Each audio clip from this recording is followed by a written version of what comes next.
How's it going, YouTube? Joe here.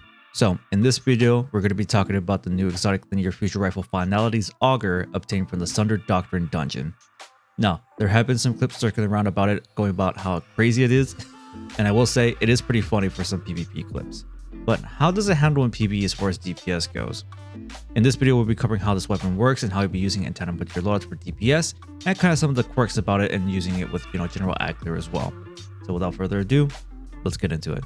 The main exotic perk is called Ruinscraper's Forge. Hold special reload to fire a special projectile that deploys a Ruinscraper turret that automatically shoots at nearby enemies. This turret takes 3 ammo to generate, but it does last for a pretty decent amount. From my testing, it seems to last roughly about 25 seconds or so before the turret goes away.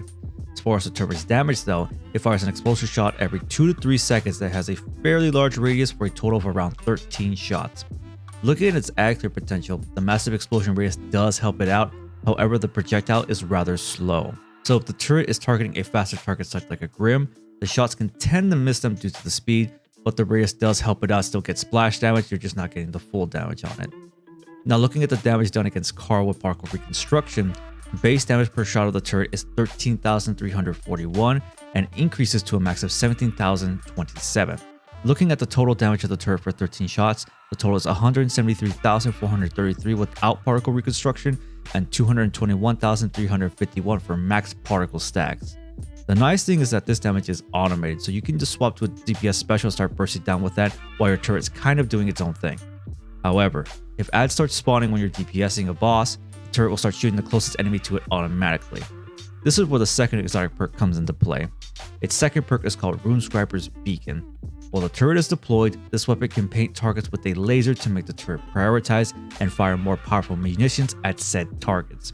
The laser painting in this mode is rather generous and allows you to essentially lock down zones and keep ads stopped at choke points. I mean, even seeing here in this clip here, you can see how massive they are and you don't really have a cooldown from pointing out the laser. So you can just keep doing this over and over, painting new targets back and forth, back and forth.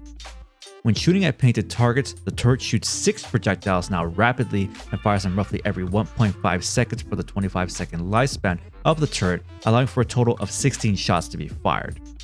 Looking at the damage against Carl with this mode, at base each projectile does 5,070 damage and it increases to about 6,470 with particle reconstruction, resulting in the base volley doing 30,420 damage and 38,820 at max particle stacks. Now this turret is relentless once it has a target painted.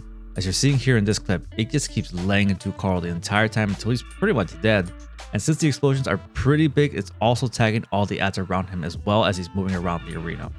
Total damage for the turret against painted targets with the volley comes out to about 486,720 for base damage and 621,120 with particle reconstruction. Now remember that this is from a 25-second lifespan of the turret, so it's not winning in the DPS department since it's such a long time frame. Compared to its base linear mode, it does about 56,687 damage at base and goes up to about 72,348 with particle reconstruction, which easily kills Carl in one mag and a lot faster than the turret would. So seeing this, the turret doesn't seem all that impressive being a DPS weapon, but this weapon isn't meant for that. It's meant to add to your overall DPS, kind of like Anarchy. You fire out the turret and paint a specific boss target, then you swap to your special to add to the DPS, or you start focusing on ads while the turret is kind of doing its own thing. Now there is a catalyst, but currently right now it's unobtainable. Light GG shows that it grants Finality bait and switch, which could bring up this weapon for a DPS, but it depends if it does buff the turret's damage as well, but we'll just kind of have to wait and see. But that's just a basic rundown of how this exotic works and everything in tandem.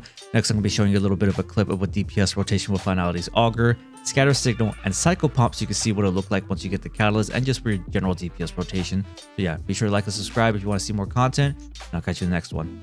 Keep it chill.